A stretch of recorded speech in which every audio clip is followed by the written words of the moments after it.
Hi Blues, welcome back to Blue Moon Rising TV. We have digested the loss in the derby and we are now looking onwards. Oh, we don't care anymore. Full of positivity. Yeah. Who cares about the League Cup? What League Cup? I've never even heard of it. We've won that, done that. Yeah, don't need it anymore. That's for teams Got the who... t-shirt, literally. That's for teams who can't be in the Champions League and can't challenge for the title. Yeah, we've got to give them something, haven't they? Keep the little hopes up. But no, it wasn't the best of games, but... We were rubbish. They were rubbish. We'll come back onto that in a bit, I reckon. We'll probably discuss we'll come it. to that. Well, right now we're going to go on quickly through the FanDuel team that we're picking this week. Yeah, as ever, FanDuel, you can win £5,000 in the fan favourite this week. If you join with the promo code Blue Moon, then they'll match your deposit for your first time as well. And you'll play against us and UK based, all that stuff. Okay, so first of all, we've gone with Bravo. He seems to always be cheap. I don't know what they're trying to tell us, but anyway, at West Brom, we'll get onto that, but we think we should be winning. Stones, again, same sort of thing. They'll come back into the team, definitely. Alonso, now who've Chelsea got? Chelsea have got Southampton. I tried to memorise the fixtures before and it's useless. So I've written it down. That Southampton away, well, we've seen what Southampton are capable of, but still, he's been getting a lot of points. Hopefully he's going to start because I'm not sure if it's a certain. Holebas. Someone said in the comments last week that he's not Spanish. He's not Spanish, I know, but I say it with a Spanish accent anyway. Paul speaks Spanish, generally. Watford are at home to Hull, so yeah, you think they'll get some points Should be beating Hull, really. Into midfield, we've gone for 2 Liverpool players because Liverpool, they are playing Palace. Depressingly good at the minute, and are playing Palace, so yeah. And those two get points Son as well, he's one of the best players of the season. He was winning Player of the Month. Yeah. And Spurs have got... I didn't write that one down. Anyway. I can't remember who they've got. Somebody not very good. I think they're going to win. But Son's going to get points. And then Joe Allen, the Welsh chavvy, once again, he's back in our team. Picking up points on this game, so you don't laugh at the points, mate. No, they got Swansea. And then up front, Lukaku is going to get some points as Everton take down West Ham. That's going to happen. Obviously, Liverpool, as we just said before. Firmino's got a goal in him. And Sanchez is on fire. And Sanchez, yeah. They're away at Sunderland. Away at Sunderland, so yeah, poor Sunderland. At the bottom of the table, as ever. But yeah, they're probably going to get demolished by Arsenal. I hope they don't, but it probably is inevitable. At least we get some points in if that happens. Well, yeah, it doesn't matter if City don't win the league because we'll have won some points on FanDuel. Blues, that is our FanDuel team. Get in the comments of yours. Let us know what your username was in there. Get challenging Blue Moon Rising Comment TV below. Fan channel. Alex is there. I'm on there, and everyone else. Right, on to pick the team. So obviously we're off the back of a very disappointing derby loss. I mean, I'm going to pretend it didn't happen, because that's it's a cup competition for people who can't be in the Champions League and aren't going to win the league. Got to give them something, haven't they? I mean, we've won that cup. We've been there. Literally got a t-shirt. Got the t-shirt. So yeah, it doesn't matter. We've won that a couple of times. Okay, we are now. good. I'll be honest, but it's a weird one. The one thing I said to you last night, and I think you thought it yourself, was that if one thing came out of this game, if Maffeo, who looked great, who was our best player. And to a slightly less extent, but still the same, Garcia. Yeah, exactly. He had a great first half. Second half went a bit quiet, but that's understandable. If he finds his way into the first team now, if he's fought his way into the first team and Pep's serious plans, I would say that is worth it. I would honestly say it's worth it. A lot of people would disagree. Yeah, but this competition is about blooding in young players. It's the whole point, in theory. United don't see it that way. They see it as a way of the most likely way that they can get hold of any silverware this season, whereas we don't. So if he can come in and now starts battling for that spot, which we all know there's a weakness there, then I would take that. The downside is that now that is no more chances to do that now. Technically, that's the chance now, because you would have liked to have got through and got an easy draw. Then someone like Adebayo or Angelino or someone else got another game. But it's a very positive thing to take from the very least. I would have loved to have won. And if it meant Maffeo didn't play a couple more games and have to wait a little bit late to see that, I would have rather taken the victory. I'm a big fan advocate of the youth. I'm gutted we lost the derby, but I am so happy that we've seen what a lot of us have been shouting from the heavens for a long time, that these players are very good. Yeah. And the fact that he had a nervous game against Stade Bucharest is nonsense. If you're a 19-year-old kid making your first ever start at the Etihad for your club you play for, you're going to be nervous. Yeah. Watch £40 million players make their first ever start in a team, and they have a shock, and everyone goes, well, he needs to settle in. Why isn't it the same story with the kids? It's exactly the same situation. If anything, they should get more leeway. Yes, they should be getting more of a chance 100%. To actually make mistakes because they're kids. But we're seeing now the fruits of the labour that have been put in the academy for a long time. Maffeo is just the tip of the iceberg. He is not alone in his excellence as an academy player. We've got loads of good young players there who could be very very useful to this squad now, not in 2 years' time, now. And we should have realised that last season as well. Maffeo hasn't got better this season. He was like this 2 years ago when he was 17. He was strolling around the EDS looking like not a world beater, but better at his level than anyone else at 17. And he's shown now what a little bit of patience will do, giving them a chance will actually do for their confidence. Maffeo's a very good player. He's one of many. He's feisty, isn't he? I mean, he was fighting 100%. I mean, and it's great because obviously that position has been held down by Pablo Zabaleta for so long. He is a mini Zaba, but even more technical potentially. Yeah, and you could see him really going to ground and making some clinical tackles, like very mature. The art of defending has been lost in the modern game, genuinely. Most defenders, especially for fullbacks. Yeah, they can't defend. That's why Rashford has done so well. Rashford's a very good player, but he skins most fullbacks because they can't defend. Maffeo can defend. He's a better natural defender than 99% of defenders. He's instinctive. He reads the game well. I've seen him against 6'4" strikers at 17 years old in the EDS as a centre back, not even as a right back when Vieira put him there. And he's been dominating 6'4" strikers for the EDS at that height he is. And it's because he reads the game very well. So he is a natural. Don't get me wrong, he is that good potentially.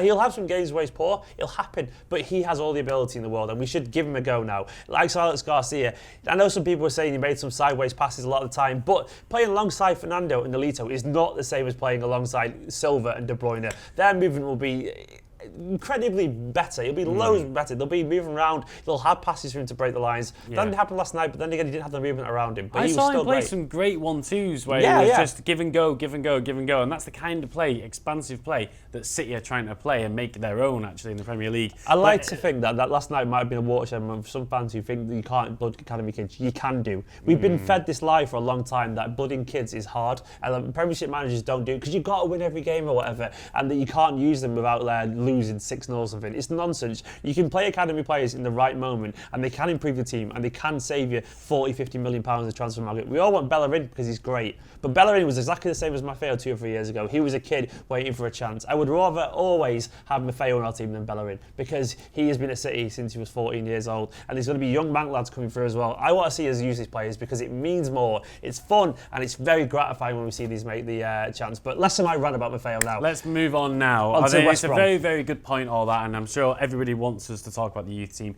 and we hope that he'll get more chances. But yeah, let's get on to West Brom. So it's a big game. It's a big game. It's a must-win. It's become a must-win. Basically, he set himself up for this situation. That West Brom would be a must-win game, but it has become that because it will be 7 games without a win if we don't do it. And I don't expect it to be easy. But it's must-win as well because it's going to be. We're fighting against our own demons now. Yeah, and because we've rotated for this reason. We've rotated for the reason to rest players for this game and for the Barcelona game. So therefore, if you don't win this, Pep is living down by his own sword there. He has created Somebody this. said on a fan cam that basically the whole resting thing, remember last season when Pellegrini did it and we got knocked out by Chelsea and he threw a lot of the young players to the Lions, really. That was a protest, wasn't it? But what did happen was after that we went on a winning streak and he was vindicated because of it. Yeah. We won against, I think it was PSG. We won in the league, so everybody said, well, it's fine. If Guardiola does that as well, then and we return a bit of form, and we get anything against Barcelona as well, then I don't think anybody will have too many complaints. Do you know what? And I'm very, very pro Guardiola. If he struggles at West Brom at the weekend, there will be some questions asked, and that's the point where I would say it's probably fair to start having a question. Yeah. And that's to me personally as a fan. That's the point where me as a very positive person will say, Pep, no, you've took a risk there. And sort it out. Yeah, that's where I would say. I mean, I'm not going to be worried, but it's when at the tipping point where a question can be asked, in my opinion. West Brom, after 6 games, that will be fair. If you look back at the 6 games that we've had, but I think 7 of our last 9, including this game coming up, have been away. Yeah. So it means, when you're playing a lot of away games, it's tiring. Everybody knows that. Yeah, Champions League games away to Barcelona, but admittedly, we should have beaten Everton and Southampton at home. But they were 2 teams that we didn't take our chances. And if you look back at a lot of those games, you're pointing at little moments in the game where should have scored penalties, shouldn't have slipped, should have taken our chances. What I'm worried about now is against United, we didn't create chances. No. You need to be creating chances. And I'm worried now that we're getting into a point where we're just, it's the age-old thing which people level at Guardiola, which is lots of possession, great tiki-taka, no end product. Yeah. And there is an element of that at the minute. Yes. And I want to see where goals are going to come from. And I think we've got to see players like Sterling, Nolito, Sané, Aguero really getting in deep KDB behind, and moving Silva. about. Yeah, KDB and Silva, we're missing them. There's the caveat that last night was a very mismatched team, but in general, we didn't score or create enough chances against Southampton and Everton. Well, we created chances against Everton, but didn't score. We have to be more clinical. Yeah. We just have to be, because it seems to be, and it's always the way against when you're one of the top teams, the little teams take their one chance against you. It just always seems to be the way. It's weird how that happens, but it happens. We've been unlucky. There's no doubt about it. You know, not scoring penalties. What's that all about? At some point, you have to start making your own luck, and this is to me, this is the point now. So I mean, there's a few other talking points, a little bit like we'll get onto them as we actually pick the team, I reckon. Okay. But should we go to the pick the team now? Yeah. All right. It's going to be Claudio Bravo. Of course. Willie was great. I thought you did all right. You know, I got a bit of a soft spot for Willie now. I just like him. Yeah. He's adorable. He's a good guy. Yeah, he's one of the good guys. But and he doesn't mind being that keeper to call on when we need him. But Bravo's in there. And then the next question is, do we play 4 at the back or 3 at the back? Now, 3 at the back, everyone, ever since the Mancini days when he was trying it out, it's just made City fans wrench, in their stomach and retch. I'm not against 3 at the back. I don't think that was the reason we lost against Everton. I don't think it was the reason we didn't win against. Didn't win against Everton and Southampton. I thought, in fact, we battered Everton, and it was just Clichy just made a howl of a defensive mistake in terms of showing Lukaku onto his strong foot instead of cutting across and defending properly. Yeah. And against Southampton, that mistake maybe came across from Stones and Cubby not knowing what they're doing to each other. But could you say though that came about as a result of the 3 at the back? Because if we'd 4 at the back, he would have had more chances. Well, we made mistakes with 4 at the back too. So the individual errors happen regardless of the formation. So to me, it doesn't necessarily be linked, but it could be linked. We have said, and it is a fact, I think, that with 3 at the back, there's more pressure. You can't afford to make those risks, and we are doing. But what are we going to go for? Are we going to go 4 or 3 at the back? I want to go 4. Okay, I would say 4 Even though I'm as well. The 3 at the back, mainly 4. I'd say 4 because we can't concede. We can't go another game where we concede first, because we're conceding first all the time these days. And because for one man for me, Pablo Maffeo. That's why I want to go 4 at the back. Us has earned his position in this team. Pep, if you're watching, put him in. Yeah. The lad deserves it. Sanya is still out, right? Yeah. And then Zabaletta's just coming back. So he's available, but we think Pablo Maffeo deserves a game. Arguably, is it too much to throw him in again? That's the question, and maybe Pep's going to be asking himself. But on that quality, he's put in probably the best right back performance of the season. For ironically, us, definitely, I agree. So we put Pablo Maffeo there. Centre back. Another big worry for me, I've got to say it, and I don't like saying this, is Vincent Kompany. Yeah. He seemed to be putting, I tweeted this last night, he seems to be making a one-man attempt to show, to play the Guardiola way in the style of Joe Hart. That is, ignore it completely. Every time he got the ball, it was hoof it forward. And maybe sometimes when you're in the last 20 minutes of a game and you're defending and it's scrappy and you've got a 1-goal lead, well, that's fine. But it did make me feel like we were nervous on the ball from the off, and it felt like, well, this isn't what Guardiola's told us to do. Then he went off at half time. Is it because he was tired? Did he have to go off? Or was Guardiola just going to hoof him anyway? What I had in opposition to that point is that I thought defensively, at least in the first half, we were pretty solid. Like, as a defender, he's still a shitload better than Otamendi. And even Stones is a natural defender, because I actually thought we got bullied in the second half physically. Otamendi was flapping about with Zlatan. Otamendi had a shock, if I'm being totally honest. Yeah. I thought we looked weaker defensively. Otamendi has always looked not so good when he's not had a leader next to him. Yes, and this is something we've suffered from. A big problem of his, and why he probably isn't an elite defender, because he does need someone alongside him. Where the top class, the very top defenders at the highest level. John Stones isn't that sort of player, can't you? You can see that, okay, he's got the odd mistake in him, but people who are saying that he's no good are clueless, because he's clearly fantastic. He's still young. 12 great games in a row. Then 2 bad games. Exactly. And, everyone's got a mistake in him, and his just cost him a lot. But arguably it was down to Kompany as well. Yeah, back to Kompany. I thought his distribution wasn't good enough, I agree. I thought defensively he was solid in terms of being an actual defender. I thought he led the line really well, but he needs to learn. That Guardiola asks for more than that. Yes. So, anyway, but for this, I think it's going to be Otamendi and Stones. I probably would agree. The left back, I'm thinking Clichy. I would say Clichy as well. It was an interesting point. Really. On Twitter, a guy called Sean Halpin, I think it was Halpin_S. Sean, I read your tweet before about the talking points, and he reckons Fernandinho should be at centre back alongside Stones with Alex Garcia in midfield. That's interesting. I don't know if it's going to happen, but it's interesting, isn't it? Right, so does he have the attributes for a good centre back? You'd say probably yes. In a Guardiola system? Yeah, I mean, the only thing I'd be worried about with Fernandinho is if he gets the ball in defence, he's probably the kind of defender who would want to gallop the entire pitch. Bring it on. More of that. Yeah, I mean, we've seen Stones do it. Company's done it over the years as well. Stones does it every now and then. He's athletic, he's strong, he's good on the ball. But it's one of those things that until it happens, you don't really know. I don't think we've reached that critical point yet where that'll happen. I think that may happen if it's pushed into it. I think Fernandinho would play any position on the pitch and he'd play it well. Oh yeah, he could do it. I don't think Garcia either is ready to start. I mean, I think he could start, but I don't think Pep's ready to start him. In the Premier League yet. I don't think he will do when he's got other midfielders there. No. I think if we needed to... In midfield, we've got a lot of strength. Maybe if Garcia played 2 or 3 more games and could be guaranteed to be the man for us in the Premier League, then maybe that could happen. I'm a big fan of Garcia, but I don't think Pep's ready there yet. So, in midfield then, who are we going for? Fernandinho and, and then Gundogan ahead of him? We don't even know if De Bruyne is fully back yet. He was actually training today, but I'm going to suspect even if he's not fully... If he's fit, I don't think he'll start. I don't think he'll start either. I think we're going to have one eye on Barcelona. I think he'll be on the bench. And I think he might come on in 70 minutes or something. Hopefully we don't need him, but he might come on anyway. Does he pick itself then? Silva, Gundogan, Fernandinho? Yeah, I think so. And then the questions are the wings. So Sterling, people are saying he's tired. He has played a lot of minutes. Do we save Sterling? Do we put...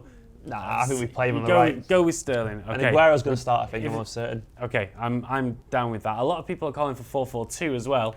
But I think I'm always, again, banging the Nolito drum. I just don't think Pep will do 4-4-2. No, I don't think he will so yeah, it's so uncool. Yeah, Pep doesn't do You're uncool. a big Nolito fanboy, aren't you? Yeah, I absolutely love the guy. I think yesterday he wasn't maybe in his strongest position. I didn't have to change my name to Technical Dickoff because we lost. If you missed the preview, Paul, I described Nolito as like a technical Dickoff against United in the previous game when we won 2-1. I thought he was excellent technically. Fighter. And Paul really liked the word Technical Dickoff. Technical Dickoff. It's the best football Twitter name. I wanted to use it for my at on Twitter, but I don't have to now anyway. Might just do it anyway. So yeah, I would say Nolito on the left. I'll probably go with that as well. Okay, so we don't know. He's been using Nolito here and there. But anyway, that's... The players who aren't in there, I thought Sane sadly was poor against United. I thought he was really poor. I've got a lot of faith for Sane, but to me it was weird because Alex Garcia looked like the guy who played 2 seasons in Germany with loads of experience, and Sane looked like the raw kid who hadn't played. Sane at the moment looks like the kind of player who... I think his best performances have been coming off the bench on 70 minutes. I really like Sane, but I think he wasn't very good. There's no point denying the truth. He's very young as well still. There's loads of caveats there. He didn't have a pre-season, he had an injury, and he's young, he's finding his way into the Premier League. There's loads of excuses, and they're all very valid, but sometimes you have to just admit he was a bit naff, so maybe he shouldn't be starting. It was crap, but while he blends his way in, we might have to ease him a little bit. He'll make a lot more performances, and he will get there. And he will get there. But and anybody else that Fernando, he's obviously not going to start, but I thought he was all right. Alex Garcia, back to him again. I thought he was very encouraging, but not quite ready for a start yet. Might make the bench. Yaya's disappeared. Kelechi didn't lead the line very well, I thought, unfortunately. Yeah. It's the whole weird thing with Kelechi. I just don't think there was anyone making anything for him though as well. He's touched something down once. It didn't feel. Yeah, he had a chance. He had probably our only half decent chance of the game, which was when the ball came out to him on the left. And he could have squared it over to maybe Garcia, I can't remember, somebody else. He didn't. He took a shot and it deflected wide. Too late as well, wasn't it? And he had a header in the first couple of minutes, which he ballooned off as well. I think his shoulder, I think. Do you know what? Kelechi, though, he's deserved to have an off game. He's such a good player. I still trust him. I think he's fantastic. Kolarov, onto him. I think he's, Kolarov's gone a bit back to the Kolarov last season. So at the moment, I think the patience from City fans, probably rightly so, it's gone back to Kolarov 2 years ago. Like, people aren't really happy at the moment, and probably understandably. He's a bit of a boo boy, if we can. Maybe that's too strong, but yeah, certainly at the minute people aren't happy. But that's our team. That's our team, Predictions? guys. We really. I do not know. I have no idea. I'm going to say 2-1 because we can't seem to keep a clean sheet. We'll probably go down with the first goal again. I'm going for optimistic 3-1. Like, in terms of 2-1, but then they'll chase the equaliser and then we'll get the third. Okay, I'm happily take that right now. Yes. Let us know what you think, guys. Are we going to end this run without a win and get back to the winning ways and break the kind of records we want to break? Let's be honest. Let us know. Get in the comments. We'll be at the game. We'll be on Twitter, Facebook, Snapchat, all the rest of it. Usual stuff. Make sure you watch the fan cams after the game when we win. Guys, subscribe, and we will see you in a bit.